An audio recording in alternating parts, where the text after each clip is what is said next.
तू बढ़ता जा। अरे भाइयों, इस वीडियो को लाइक करिए और सब्सक्राइब करिए और शेयर करिए, क्योंकि मेरा प्रभु महान जीवित परमेश्वर है। नहीं तो भारी शरीरों में लागत है, इससे वो लागत है, अब सही लागत है ना। और खाली का ये राशन खाए तब एक जवाब अभी तक हम अभी एक जवाब हम का तो राशन किया हम एक सबको जय यीशु की। मेरे प्रभु के पास आपको बुला रहा है मेरा प्रभु, इसलिए आप लोग इस वीडियो को देखिए और लाइक करिए और सब्सक्राइब करिए। लाइक करें, सब्सक्राइब करें, शेयर करें ताकि लोगों तक पहुँचे, क्योंकि मेरा प्रभु आप लोगों को जीवन देने के लिए बुला रहा है, बहुतायत का जीवन। वो चाहता है कि आप लोग जीवन पाएं, नाश न हो परंतु अनंत जीवन पाएं। तो तू बढ़ता जा मैं कम होता हूँ, तू बढ़ता जा, तू बढ़ता जा मैं कम होता हूँ। प्रभु से हम कहते हैं कि प्रभु हमारा बहुत महान है, उसके लहू से पाप धोते हैं, इसलिए हमारा प्रभु ऐसा महान प्रभु है कि उसने हमारे लिए अपने सारे लहू को बहा दिया, हमारे पापों के लिए अपने लहू को बहा दिया, बिखेर दिया अपने प्राण, क्रूस पर चढ़ गया, मारा गया, गाड़ा गया। परमेश्वर ने उसे तीसरे दिन फिर से जिलाया। हमारा यीशु मसीह नस्री ऐसा है कि वो कुचला गया, उस पर 40 कोड़े पड़े, उसकी देह तोड़ी गई, उफ तक नहीं किया वो हमारे लिए कि हमें जीवन दे, बहुतायत का जीवन, जो हम नाना प्रकार की बीमारियों में और दुष्ट आत्माओं से जो बंधे थे, ग्रस्त थे, सो वो हमें जीवन देने के लिए आया और बहुतायत का जीवन देने के लिए मारा गया, गाड़ा गया। उसका प्रेम है ये, वो प्रेमी है। वो कहता है कि तुम सबसे प्रेम रखो जैसा मैंने तुमसे प्रेम रखा है, वैसे तुम भी सबसे प्रेम करो। और ये प्रेम मामूली नहीं है कोई, ये परमेश्वर का प्रेम है, अगापे प्रेम। क्योंकि लिखा है, यीशु मसीह ने कहा, स्वर्ग के राज्य में धनवान को प्रवेश करना ऊंट के सुई के नाके में प्रवेश करना सहज है, पर धनवान को उतना ही कठिन है। तो यहाँ पर हम देखते हैं कि प्रभु हम सब के लिए आया।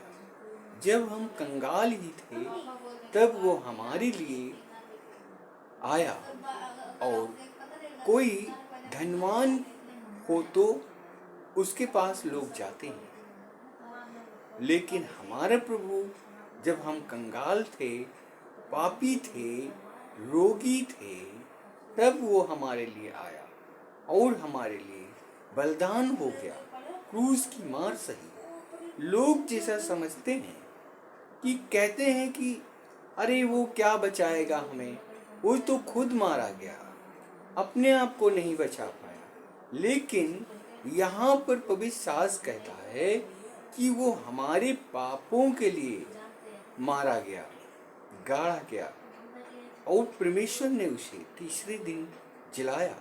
वो ये परमेश्वर था, वो स्वयं परमेश्वर था, क्योंकि मनुष्य के पापों के लिए परमेश्वर ने अपने इकलौते पुत्र को बलिदान किया है, क्योंकि वो पाप मनुष्यों का था और मनुष्यों के पाप के लिए मनुष्यों का ही लहू चाहिए था। क्योंकि भेड़ बकरी का लहू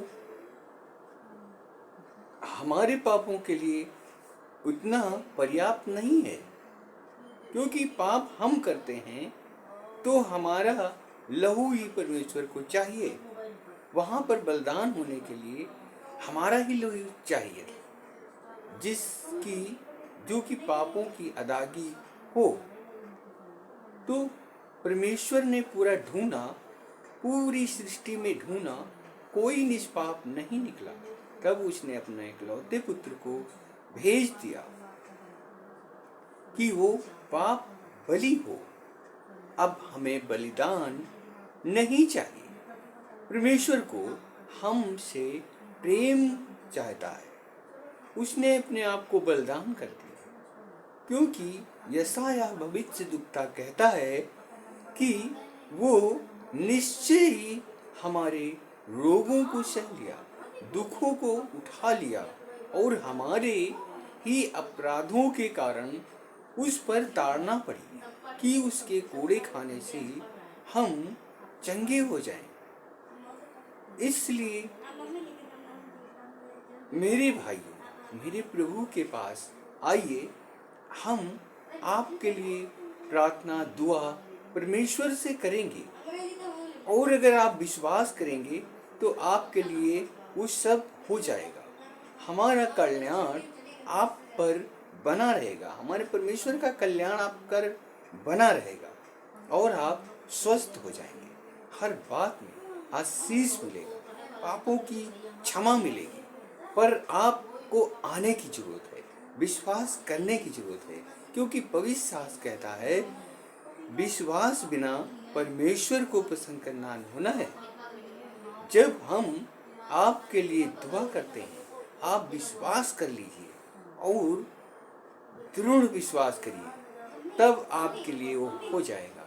नहीं तो मेरा कल्याण मेरे पास लौट आएगा। जैसे आप किसी भी बाग में अपनी चिड़ियों को भगाते हैं कि वो आपके फलों को कच्चा न गिराने पाए, नहीं तो वो खा जाएंगे, कच्चे ही गिरा देंगे, आधे कुतरेंगे, खाएंगे। उसी तरीके से आप उसको भगाते हैं, पर वो जब आप वहाँ से हट जाते हैं तो वो फिर से आ जाती है। अगर आप वहाँ बराबर पहरा नहीं देंगे तो वो फिर से वो चिड़िए आपके फलों को कच्चा गिरा देंगे। जैसे कि आप सुरक्षा से हट गए, सुरक्षा से राहित हो गए, तो फिर से वो नुकसान होना चालू हो जाता है।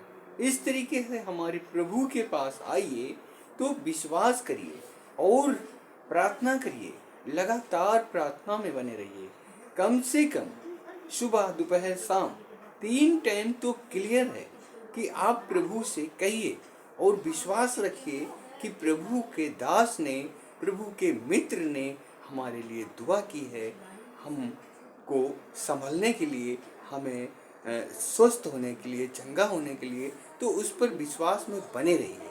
अगर नहीं बने रहेंगे, वहाँ और किसी प्रकार का विश्वास आ जाएगा, और हमारे विश्वास को हमारे प्रभु से प्रार्थना नहीं करेंगे, उसका धन्यवाद नहीं करेंगे, तो मैं समझता हूँ कि उसका कल्याण हमारे पास चला आएगा और आप उसी दशा में फिर चले जाएंगे। इसलिए आप लोग इस शिक्षा को ग्रहण करिए कि ये प्रभु हमें एक शिक्षा भी दे रहा है कि आप कुछ चंगाई के साथ साथ एक शिक्षा भी दे रहा है कि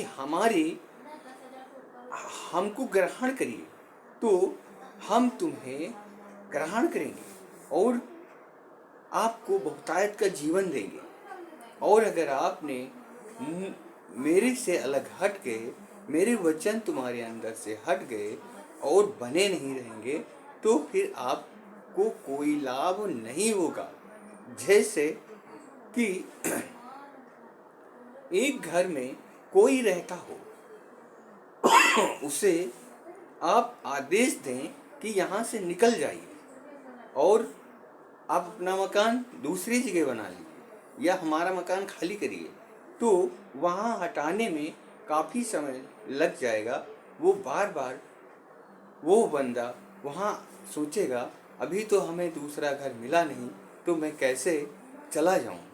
इसी तरीके से शैतान भी ढूंढता रहता है जगहें, सूखी अच्छी जगहें, और जब नहीं पाता है तब उसी जगह पर फिर से लौट आता है कि जहाँ मैं पहले था वहीं बहुत अच्छा था, उसी में रहने लगता है और अपने साथियों को बुला लाता है कि चलिए वहाँ बहुत अच्छा है।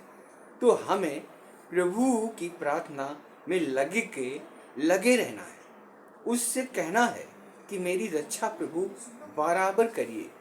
कम से कम आप किसी भी बात के लिए 3 महीने लगातार प्रार्थना करिए, करते रहिए, फिर देखिए होता क्या है। प्रभु कहता है मुझे परख कर देख ले कि मैं कितना भला हूँ, तो उसका कल्याण तुम्हारे पर जरूर आएगा और बना रहेगा। इसी के लिए मैं प्रभु से एक छोटी प्रार्थना करूँगा कि आप लोगों को वो सुरक्षित रखे और आप लोगों को बहुतायत का जीवन दे। वो स्वर्ग और पृथ्वी का मालिक, राज सृजनहारा है, जो अन्न उपजाता है, जो हर वस्तुओं को दिया है, फल फ्रूट को दिया है। आप खाएं पिएं और स्वस्थ रहें और उसकी बातों को लगे रहें, उसकी महिमा करें। है मेरे प्रभु, इन सबको मन फिराने का अवसर दे, इनको छुड़ा ले मेरे प्रभु। हर एक घटी से हर एक घटी कमी इनकी पूरी करे प्रभु। आशीष दे मेरे परमेश्वर, आशीष दे। अनुग्रहकारी परमेश्वर, इन पर अनुग्रह कर और इन